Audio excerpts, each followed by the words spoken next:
Les aventures de l'histoire des Juifs, des hommes, des lieux, des faits. Une émission pour Tandem TV présentée par Marilyn Medioni et Richard Rossin. Aujourd'hui, la Judée pendant la période de Pompée à Caligula, une période peu connue et ô combien importante pour l'histoire de la résistance juive. Alors effectivement, nous avions vu déjà la catastrophe que fut l'arrivée de Pompée. D'ailleurs, nous avions titré cette émission « Malheur, Pompée arrive » et la prise brutale de Jérusalem par Rome. Alors, comment les Hébreux, en fait, dans une guerre fratricide, avaient provoqué ce cataclysme? Naïveté ou incompréhension politique? Est-ce que c'est l'avenir qui va nous le dire, l'histoire? On ne sait pas, on se pose encore la question. La République romaine avait favorisé un peu moins d'un siècle avant, plutôt en fait, la mise en place du pouvoir des Hasmonéens face aux Séleucides syriens, gréco-syriens. Ouais. J'allais dire syrien-gréco, non, gréco-syriens. Et finalement, c'est Rome qui en avait tiré tous les avantages. Et nous avions d'ailleurs conclu cette émission, et c'est là qu'on va finalement démarrer celle-ci, que, eh bien, lorsque Pompée quitte le pays, il ne le laisse pas en paix. Loin de là, hein, c'est ça? Tout à fait. D'abord, lors de son transfert vers Rome, Jonathan Alexandre, fils d'Aristobule, s'échappe. Puis il rassemble en moins 57 une petite armée pour reprendre le pouvoir, et Marc-Antoine le défait facilement devant Jérusalem. Marc-Antoine est un jeune lieutenant de Gabinius, le préfet de Syrie. À Gabinius succède Crassus. C'est la fin du triumvirat occulte avec César et Pompée. Et Crassus, qui a beaucoup besoin d'argent pour reprendre la Syrie, pille le temple en moins 54. Alors évidemment, la colère gronde à Jérusalem. Aristobule, lui aussi, s'enfuit de Rome et il espère profiter de ce chaos, d'autant que les préoccupations romaines sont ailleurs. César est en guerre en Gaule et Crassus va mourir lors de la bataille des Cars contre les Parthes en moins 53. On y reviendra. Je pense qu'il faut faire une émission sur le Kurdistan antique juif. Ça risque d'être aussi passionnant. Alors, 3 ans plus tard, en fait, pendant la guerre civile romaine, César libère Aristobule et l'envoie en Syrie pour lutter contre Pompée avec deux légions. Je vais y arriver. Les partisans de Pompée l'empoisonnent tout simplement et décapitent son fils. Ils reçoivent bien leurs invités là-bas, apparemment. Ouais, Pompée, vaincu, fuit en Égypte et il est assassiné à son débarquement sur la plage de Péluse. Péluse, exactement. Alors effectivement, Aristobule s'est fait ramasser devant Jérusalem et il avait été renvoyé à Rome. Alors, Pompée meurt, César monte, Pompée meurt, Hyrcane et Antipater, qui avaient été mis en place par Pompée, rallient donc César, réal politique, et l'aident à vaincre César qui est assiégé dans Alexandrie. En remerciement, César donne à Hyrcane le titre d'ethnarque, c'est-à-dire chef du peuple, mais pas de l'État. Le titre d'ethnarque et d'allié de Rome. Il lui donne Jaffa et la plaine côtière et reconnaît le judaïsme comme religio licita, ce qui permet aux Juifs de ne pas adorer César comme Dieu. À Antipater, il offre la citoyenneté romaine, ce qui n'est pas rien, et le titre de procurateur, c'est-à-dire le vrai pouvoir. Il permet la reconstruction des murailles de Jérusalem. Antipater nomme son fils aîné Phasaël stratège de Jérusalem et son cadet Hérode stratège de Galilée, où il fait une répression épouvantable d'une révolte en massacrant Ézéchias le Galiléen et tous ses hommes, ce qui l'envoie au Sanhédrin. Alors, au Sanhédrin, on se souvient justement de la fameuse histoire du Sanhédrin qu'il menace et où seul Chamaï va se lever, il ose se lever face à lui et déclare, alors je cite, « Manquer de courage à juger cet homme aujourd'hui revient à lui permettre de juger les juges à l'avenir. » Et Chamaï avait raison. Chamaï avait vraiment raison. Oui, tout à fait. Mais alors, qu'est-ce qui s'est passé après? Au bout de la Méditerranée, oui. Ce petit pays, tout petit, résiste encore et toujours à Rome. Les Hébreux, querelleurs, certes, mais irréductibles. Ça me fait penser à un certain peuple. Oui. Après son frère puis son père, Antigone II se lève. Il avait été prisonnier avec eux en moins 63 par Pompée, mais il s'échappe en moins 57. En moins 47, il va rencontrer César en Syrie pour plaider que Antipater et Hyrcane, son tonton, sont des usurpateurs. Antipater arrive, rappelle à César les services qu'il lui a rendus et lui montre ses blessures.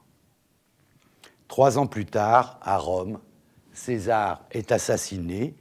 La vie politique chez les Romains est aussi dangereuse et violente et compliquée qu'en Judée. Les triumvirs, le temps passant, Octave, futur empereur Auguste, et Marc-Antoine défont les républicains en Macédoine. La République est morte. Hyrcane et Antipater se lient à Marc-Antoine, toujours la réale politique. Et Antigone, donc, c'est ton, si j'ai bien compris, ton Obélix, ton Astérix? On y défixe. Bon, très bien. Donc, en moins 42, oui. Il avait, Antigone, échoué à prendre Jérusalem à cause de Hérode, et d'ailleurs Hyrcane en remercie Hérode en lui offrant la main de sa petite fille Mariam, qui est aussi la nièce d'Antigone. De bonnes alliances alors. Voilà. Mais 2 facteurs vont faire basculer les choses. D'une part, les frasques d'Antoine et Cléopâtre en Égypte font monter les impôts en Judée. Alors les pharisiens et les notables hiérosolomitains rallient Antigone. D'autre part, les Parthes prennent la Syrie et ils ont besoin, en Judée, d'un roi anti-romain. Donc, ils vont aider Antigone, si je comprends bien, moyennant finance, bien évidemment. Antigone va prendre Jérusalem et qu'est-ce qu'il va faire? Il mutile une oreille de son oncle Hyrcane. Alors, ça se faisait beaucoup à l'époque. Hein.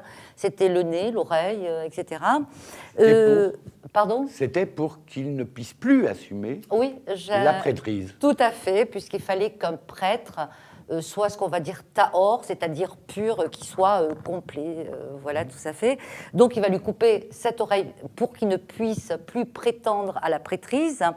Et à ce moment-là, donc Hérode va s'enfuir à Massada, qui va quitter pour aller à Pétra, et de Pétra, où est-ce qu'il va aller? Il va aller en Rome. Antigone, à ce moment-là, est sacré roi et grand prêtre par les Parthes en moins 40. Alors, détail, Hyrcane oui. mutile l'oreille de son oncle en le mordant. Mais c'est affreux ce détail que tu rajoutes, Richard. Bah oui, c'est une horreur. Je ne veux Mais pas la même l'entendre. année, Je ne veux pas l'entendre de cette oreille. Était la facile. langue a pris oreille, non. Non. Euh, Vas-y. la même année, en 40, donc Hérode arrive à Rome et le Sénat le nomme, sur recommandation évidemment de Marc-Antoine, roi de Judée. Déjà la protexia.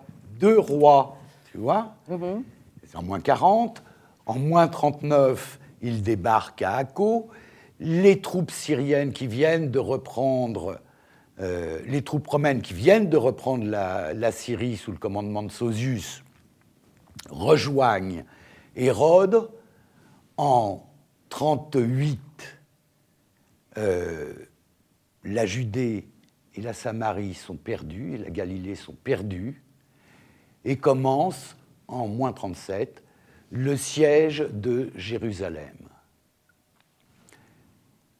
Après 40 jours, le mur nord extérieur est franchi.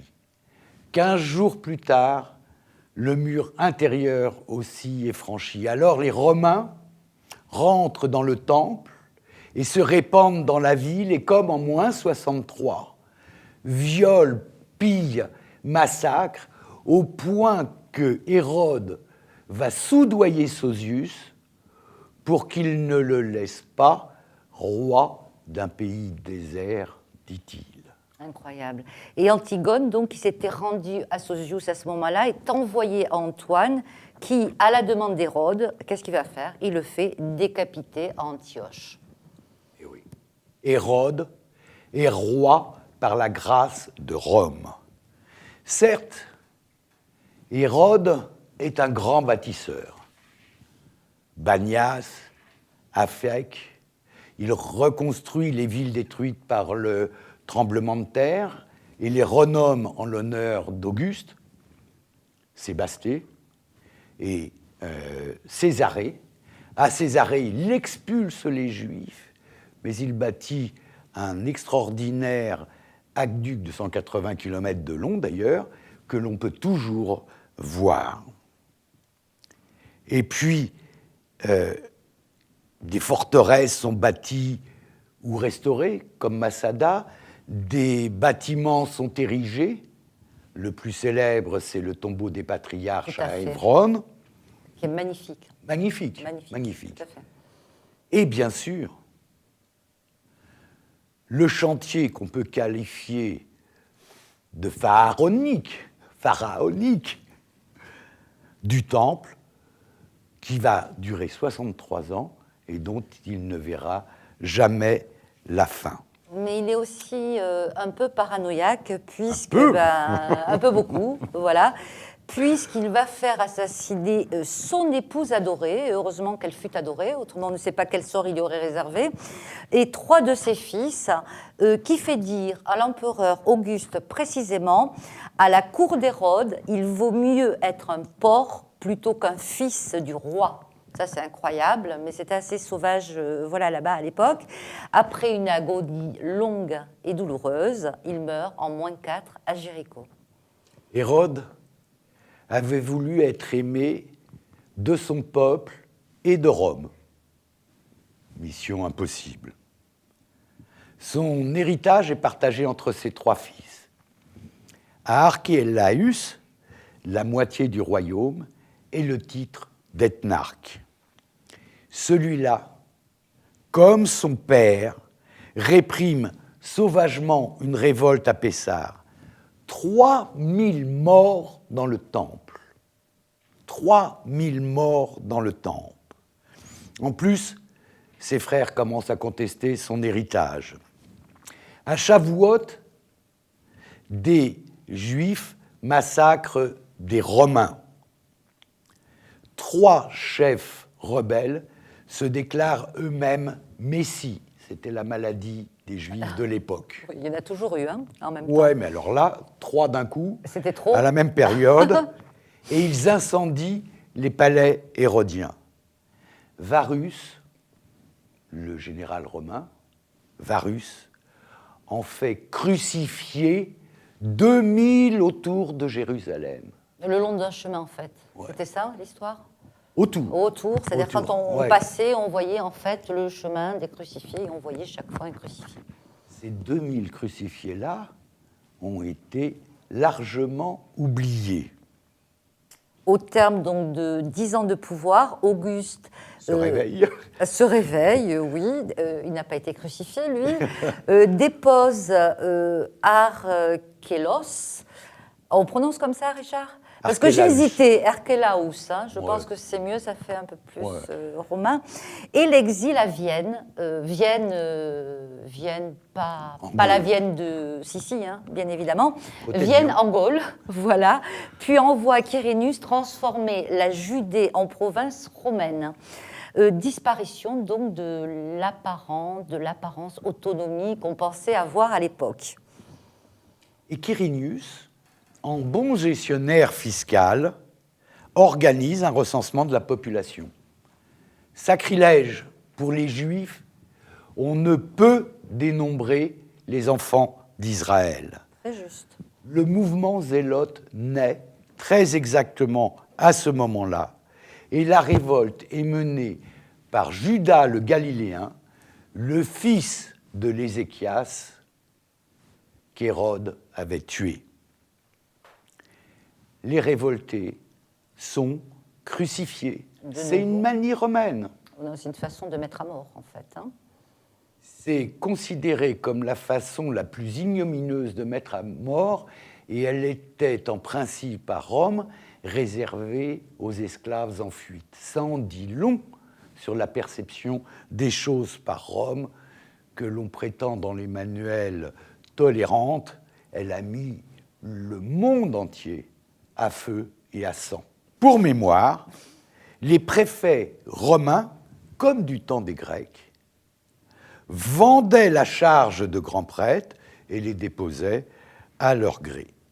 Le pays est agité par toutes sortes de courants. Les zélotes prônent la lutte armée. Alors, tu parlais de courants, ce sont des courants religieux, et les plus nombreux, en fait, vont se réfugier dans ces courants religieux. Alors, on a les pharisiens, sadducéens, samaritains et esséniens qui se sont retirés du monde, persuadés qu'ils sont purs, parmi les purs, les plus purs des purs, si bien que, faisant des cours d'eau, de chacun des cours d'eau, en fait, ils en font des mikvés. Dès qu'il y avait une flaque. Tout à fait. Une flaque, un mikvé. Tous étudient les textes Apocalyptique. apocalyptiques, et notamment Daniel, en assimilant Rome à la 4e bête qui broie et foule tout. Élie, qui doit amener le Messie, et Isaïe. Ralph. Un groupe s'est formé autour d'un nazir, comme il y en avait beaucoup. Ce Yehoshua est un cousin de Jonathan, appelé Baptiste, qui faisait partie du courant essénien. Les membres du groupe de ce Yehoshua disent qu'il naquit à Bethléem, comme le roi David, auquel ils l'ont relié généalogiquement. Il est très marqué par Hillel, et encore plus par Ménachem l'Essénien, qui était mort à ce moment-là. Ménachem se voyait en serviteur abandonné des hommes de la vision d'Isaïe, Ralph.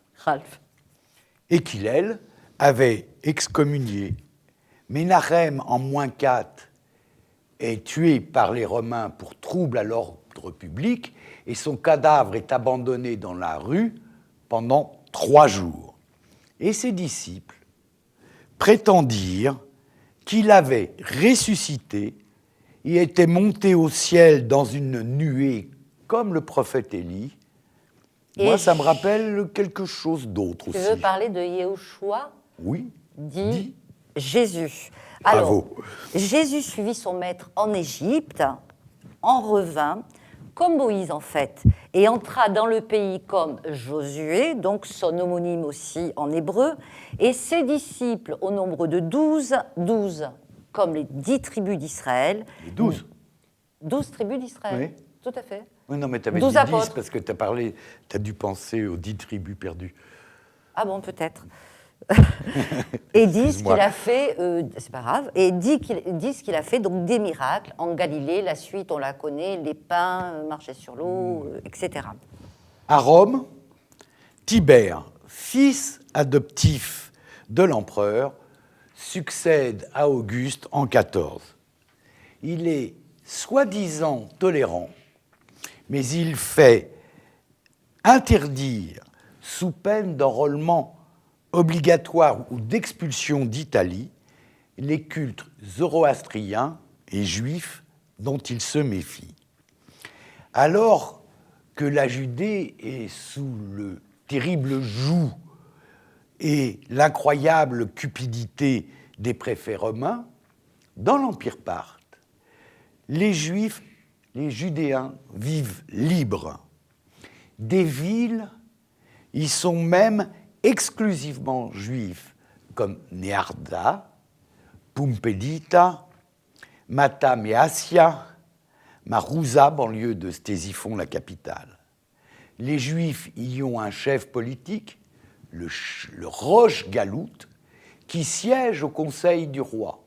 Le Roch Galout, il s'appelle. Ouais, la tête de l'exil. Ouais, c'est étrange quand même, non?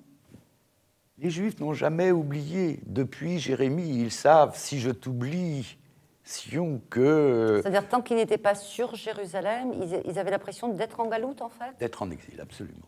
Très bien, c'est très intéressant. Pourtant, à Néarda, 2 frères, Racinaï et Ranilaï, se révoltent et fondent un royaume juif de 20 à 35. Mais alors là, les Parthes trouvent que la mesure est comble et règlent le problème. Bon, moi, j'aimerais bien qu'on revienne un petit peu à Jésus. Alors, il interprète habilement Isaïe. Ralph ? Le royaume n'est pas de ce monde. Et s'il étouffe, en fait, sous le joug romain, il estime impossible la lutte armée, donc, contre les Romains. Je pense qu'à ce moment-là, quand même, il a été un petit peu sage. Oui. Voilà. Et par contre, il prône ce qu'on appelle une résistance passive. Ancêtre de Gandhi. Oui, j'ai l'impression, ou la gloire de la liberté intérieure, ça on peut interpréter un petit peu comme on veut. Il provoque de l'agitation, ça c'est clair, Pessah rapproche, et c'est le seul moment en fait où Ponce Pilate, le cupide Ponce Pilate, va à Jérusalem. Et il le fait arrêter par le grand prêtre, qui était tout simplement son obligé, peut-être un des premiers juifs de cour. Probablement. Probablement. Mais il y en avait eu du temps des Grecs aussi. Au procès, ce Jésus s'affirme juif. Matthieu. De la loi, pas un iota ne sera retiré, s'exclame-t-il. Où est passé le iota? Il voulait dire un youd, peut-être. Oui. Et lorsqu'on lui tente une pièce de monnaie, il la refuse à cause de l'effigie de César à l'avers de la pièce. Et il s'exclame « Rends à César ce qui appartient à César ». Un juif ne touche pas une représentation humaine, enfin. Et il dit qu'il est fils de Dieu. On sait, comme tous les hommes. Mais Caïphe en profite pour crier au blasphème et l'envoyer à son maître Ponce Pilate. Ponce, avec finesse, s'en lave les mains, mais prononce la peine de mort. Il le ceint d'une couronne de cabrier, fameuse épine,